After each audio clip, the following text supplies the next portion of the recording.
Hello வணக்கங்க, welcome my channel. இன்றைக்கி நம்ம என்ன பார்க்க போகிறோம் அப்படின்னா, நம்ம ஐப்ரோஸ் ட்ரிம்மர் தாங்க பார்க்க போகிறோம். ஸோ நிறைய பேர் இது நல்லா இருக்குது அப்படின்னு சொல்லிட்டு கமெண்ட் கொடுத்துருந்தாங்க. நான் எனக்கு ஐப்ரோ பியூட்டி பார்லர் பண்ணும்போது ரொம்ப பெயினாக இருக்கும். ஸோ அதனாலே நான் மோஸ்ட்லி பயந்துட்டு பண்ண மாட்டாங்க. ஸோ அப்படி இருக்கும்போது நான் நிறையா சர்ச் பண்ணி பார்த்ததில் இந்த மாதிரி நம்ம பேட்ரி யூஎஸ்பி கனெக்டர்லேயோ அல்லது பேட்ரி போட்டு நம்ம ஐப்ரோஸ் நம்ம ஷேப்பாக அழகாக பண்ண முடியும் அப்படின்னு நிறையா சர்ச் பண்ணி பார்த்துட்டு தான் இதை வாங்கினேன். பட் வாங்கும்போது ஓரளவுக்கு கொஞ்சம் அஃபோர்டபுள் ப்ரைஸாக ஒரு 300க்கு உள்ளதாங்க இருந்தது ப்ரைஸு. ஸோ இப்போ தான் நான் ஃபர்ஸ்ட் டைம் இது யூஸ் பண்ணி பார்க்க போகிறேன். ஸோ நீங்கள் வாங்க போகிறீங்க அப்படின்னா இந்த வீடியோவை ஃபுல்லாக ஸ்கிப் பண்ணாமல் பாருங்கள். ஸோ இது எந்த அளவுக்கு நமக்கு பெஸ்ட்டாக இருக்குது இல்லை எந்த அளவுக்கு ஒர்த் இல்லையான்றதை நம்ம பார்த்துட்டு அதுக்கப்புறம் உங்களுக்கு எப்படின்றத வாங்கணும் நீங்கள் டிசைட் பண்ணிக்கோங்க. ஸோ ஓகே, இப்போ வாங்க நம்ம வீடியோக்குள்ளே போயிடலாம். ஃபர்ஸ்ட் இது பாக்ஸ் நல்லா சேஃப்டியாக அழகாக பாக்ஸ் பண்ணி தாங்க வந்தது. அப்புறம் ஓப்பன் பண்ணி பார்த்துட்டு என் பையனுமே ரொம்ப அழகாக இருக்குன்னு சொல்லிட்டு வச்சு பார்த்துட்டே இருந்தான்.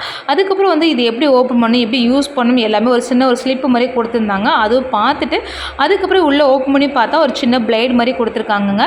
அதே மாதிரி இந்த சின்ன சின்ன ஹோல்ஸாக இருக்குது பார்த்தீங்களா, இதுக்குள்ளே ஹேர் மாட்டினா மட்டும்தாங்க நம்ம ஐப்ரோஸ் ஹேர் கட் ஆகுது, இல்லைன்னா கட் ஆக மாட்டேங்குது. ஸோ அதுக்கப்புறம் பார்த்தீங்கன்னா உள்ளே இது யூஎஸ்பி கனெக்டர் தான் கொடுத்துருக்காங்க. சார்ஜ் போட்டு தான் யூஸ் பண்ணணும். ஆனால் ஸ்லிப்பில் பார்த்தோன்னா நீங்கள் பேட்டரியும் யூஸ் பண்ணிக்கலான்னு கொடுத்துருக்காங்க. அது எனக்கு எந்த அளவுக்கு உள்ளே இன்சர்ட் பண்ண முடியும்னு தெரியல கரெக்டாக. மேபி பேட்டரி போடலன்னு உங்களுக்கு தெரிஞ்சுன்னா கமெண்ட் பண்ணுங்கள். ஸோ அதுக்கப்புறம் இந்த சின்ன ஒரு பட்டன் கொடுத்துருக்காங்களே அதை மேலே ப்ரெஸ் பண்ணிட்டோம்னா ஆன் ஆகுதுங்க, கீழே ப்ரெஸ் பண்ணால் ஆஃப் ஆகிடுது. ஸோ இவ்வளோ தான் மெயினாக இது. அதுக்கப்புறம் பார்த்தீங்கன்னா இது தனியாக சில ஐப்ரோ ட்ரிம்மரில் பார்த்தோன்னா ஐப்ரோஸ்க்கு தனியாக ஷேப் எடுக்கிறதுக்கும் upper lip facial hair remove பண்ணுறதுக்கும் சின்னதாக ரவுண்டாக அது மேலே கேப்பரை ஓப்பன் பண்ணாலே யூஸ் பண்ணிக்கலாம் அந்த மாதிரி கொடுத்துருந்தாங்க. ஆனால் இதில் அப்படி கிடையாதுங்க. எல்லாமே ஒரே இதில் யூஸ் பண்ணிக்கிற மாதிரி தான் கொடுத்துருக்காங்க. ஸோ இப்போ ஒரு சின்ன ஒரு கார்டு எல்லாமே அது எப்படி யூஸ் பண்ணோம் இன்ஸ்ட்ரக்ஷன் எல்லாமே கொடுத்துருந்தாங்கங்க. பட் நான் என்ன பண்ணேன்னா பேட்டரியில் சார்ஜ் போட்டு தான் யூஸ் பண்ணேன். அந்த சின்னதாக ஒயர் ஒன்று கொடுத்துருக்காங்க இல்லையா, அதில் நல்லா சார்ஜ் போட்டு கரெக்டாக ஒரு 5 மினிட்ஸ் போட்டாலும் நல்லா சார்ஜ் ஃபுல்லாக ஏறிடுது. ஆனால் நம்ம ஒன்ஸ் யூஸ் பண்ணும்போது டக்குன்னு கரெக்டாக ஒரு 3 மினிட்ஸ் எழுது ஒரு 5 மினிட்ஸ்லேயே ஃபுல்லாக ஆஃப் ஆகிடுதுங்க. இது ஆஃப் ஆகும்போது என்ன ஒரு மைனஸ் ப்ராப்ளம்னா நம்ம இந்த ஐப்ரோ பண்ணும்போது ரொம்ப ஸ்லோவாக பொறுமையாக தாங்க ஹேர் கட் ஆகுது. நான் ரொம்பவே யூஸ் பண்ணி பார்த்துட்டு ரொம்ப எனக்கு ஆக்சுவலி கடுப்பாயிடுச்சு. அந்தளவுக்கு ரொம்ப ஸ்லோவாக போயிட்டுருக்குன்னு சொல்லலாம். ரொம்ப டைம் எடுக்குது. மினிமம் 20 மினிட்ஸ் ஆச்சுங்க இந்த கீழே இருக்கிற ஹேர் மட்டும் ரிமூவ் பண்ணுறதுக்கு எனக்கு. ஸோ நம்ம நார்மலாக சின்ன ஒரு நியூ பிளேடு வாங்கினா கூட அழகாக டக்குன்னு எனக்கு தெரிஞ்சு ஐப்ரோ பண்ணிடலான்னு நினைக்கிறேன். ஆனால் இது என்னை பொறுத்தளவு ஒர்த்து இல்லைன்னு தாங்க நான் சொல்லுவேன். அண்ட் மெயினாக ஒரு விஷயம் என்ன அப்படின்னு பார்த்தீங்கன்னா ஒரு சின்னதாக ஒரு ப்ரஷ் மாதிரி கொடுத்துருக்காங்க. அது ஐப்ரோ ஷேப் நல்லா அழகாக ஹோம் பண்ணிக்கிறதுன்னு நினைக்கிறேன் எனக்கு தெரிஞ்சு. அது கொடுத்துருக்காங்க. அது ஆனால் நான் அந்தளவுக்கு யூஸ் பண்ணவே இல்லைங்க. நானும் அவங்க சொன்ன மாதிரி சர்க்குலர் மோஷன்லாம் கரெக்டாக நான் எப்படிலாம் ட்ரை பண்ணி பார்த்தேன். ஆனால் எனக்கு ஃபுல்லாக கம்ஃபர்டபுளாக ஷேப் கொடுக்கவே இல்லைங்க.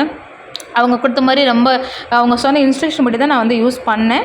ஆனால் எனக்கு ஒரு ரிசல்ட் கிடைக்கல, அதுதான் மெயின் விஷயம். இன்னொன்று அந்தளவுக்கு ஒர்த்து இல்லை. ஏன்னா இது யூஸ் பண்ணும்போது அந்த மேலே இருக்கிற கேப் மட்டும் தனியாக ரிமூவ் ஆகி வந்துடுதுங்க. ஸோ டக்குன்னு ஆஃப் ஆகிடுது. அது மாதிரி பேட்ரி டக்குன்னு ஸ்லோ ஆகிடுது. இன்னொன்று மெயினாக ரொம்ப பொறுமையாக ஏதாவது ஒரு ஹேர் 2 ஹேர் இந்த மாதிரி தாங்க ரிமூவ் ஆகுது. எனக்கு யூஸ் பண்ண வரைக்கும் நான் என்னுடைய ரிசல்ட்டை நான் உங்களுக்கு சொல்லியிருக்கேன். ஸோ நீங்களும் ட்ரை பண்ணி பார்த்துட்டு எப்படின்றத கமெண்ட் பண்ணுங்கள். ஸோ இனிமேல் நீங்கள் வாங்க போகிறீங்க அப்படின்னா ஜஸ்ட் நீங்கள் இது ரிவ்யூ பார்த்துட்டு வாங்குங்க, ஓகேங்களா? இல்லைனா இதை விட கொஞ்சம் பெஸ்ட்டு குவாலிட்டியாக பார்த்து வாங்கலாம். பட் என்னை பொறுத்தவரையும் நம்ம நார்மலாக சும்மா ஒரு ஐப்ரோ ஷேப் எடுக்கிற ஒரு நார்மலாக ஒரு பிளேட் மாதிரி வாங்கினா கூட ஈஸியாக டக்குன்னு குயிக்காக ரிமூவ் ஆகிடுன்னு நினைக்கிறேன். பட் இது அந்தளவுக்கு ஒர்த்து இல்லைங்க என்னை பொறுத்தவரையும் நான் சொல்லுவேன். சரிங்க, ஸோ வாங்கி வேஸ்ட் பண்ண வேண்டாம். ஸோ நான் சொன்ன மாதிரி கொஞ்சம் நல்லா குவாலிட்டியாக பார்த்து வாங்குங்க, ஓகேங்களா? இல்லைனா உங்களுக்கு பிடிச்ச மாதிரி நீங்கள் ட்ரை பண்ணிக்கோங்க, அவ்வளோதான். அதுக்கப்புறம் நம்ம ஹேர் ரிமூவ் ஆகிறது எல்லாமே இதுக்குள்ளே போய் உள்ள ஃபுல்லாக டஸ்ட் எல்லாமே சேர்ந்துதுங்க. அதுக்கப்புறம் நம்மளால் க்ளீன் பண்ணணும். அண்ட் நீங்கள் ஐப்ரோ பண்ணுறதுக்கு முன்னாடி உங்கள் ஐப்ரோஸில் பார்த்தீங்கன்னா ஈரமோ அல்லது ஏதாவது க்ரீம் எதுவும் போட்டிங்கன்னா இருக்கக்கூடாது. நார்மலாக ட்ரையாக தான் நீங்கள் ஐப்ரோ ட்ரிம் பண்ணணும் அப்படின்னு சொல்லி கொடுத்துருந்தாங்க எனக்கு. ஸோ நான் ஒரு சைடு கீழே மட்டும் எடுக்கிறதுக்கு ரொம்ப டைம் ஆகிடுச்சுங்க. ஆப்போசிட்டில் நான் ஃபுல்லாக எடுக்கவே கிடையாது. அந்த பக்கம் ஃபுல்லாக ஹேர் இருக்குது பாருங்கள். இந்த பக்கம் மட்டும்தான் ஹேர் லைட்டாக கீழே மட்டும் ரிமூவ் ஆகிருக்கு. அதுக்கே டைம் எடுத்துச்சு. அப்புறம் என் ஃப்ரெண்டுக்கிட்டையும் கொடுத்து ட்ரை பண்ணி பார்க்க சொன்னேன். அவளுமே பார்த்துட்டு ரொம்ப நேரம் ஸ்லோவாக தாக்க எடுக்குது, நீங்கள் பேசாமல் ரிட்டனே போட்டுவிட்ருங்கன்னு சொல்லிட்டு நான் ரிட்டன் ஆக்சுவலி போட்டுட்டேங்க. ஸோ நீங்கள் ட்ரை பண்ணி பாருங்கள். ஏன்னா அவள் எடுக்கும்போது பார்த்தோன்னா சென்டரில் மட்டும் தான் ட்ரை பண்ணி பார்த்தாங்க. ஸோ ரொம்ப ஸ்லோவாக தான் எடுத்தது. ஸோ அவங்களும் மெயினாக இது ஒர்த்து இல்லைங்கக்கா அப்படின்னு தான் சொன்னாங்க. ஸோ எனிவே நீங்களும் பார்த்து ஏமாந்துடாதீங்க, ட்ரை பண்ணி பாருங்கள். நல்லா நிறைய ரிவ்யூ பார்த்துட்டு உங்களுக்கு பிடிச்ச மாதிரி வாங்கிக்கோங்க, ஓகேங்களா? So anyway thank you friends. And thank you for வாட்சிங். ஸோ நான் ஏதாவது வீடியோவில் மிஸ் பண்ணியிருந்தேன் அப்படின்னா கண்டிப்பாக கமெண்ட்ஸில் கமெண்ட் பண்ணுங்கள். அண்ட் நீங்கள் ஆல்ரெடி ட்ரை பண்ணியிருந்தீங்க அப்படின்னாலும் கண்டிப்பாக சொல்லுங்கள். ஓகேங்களா? So thank you and thank you for வாட்சிங்.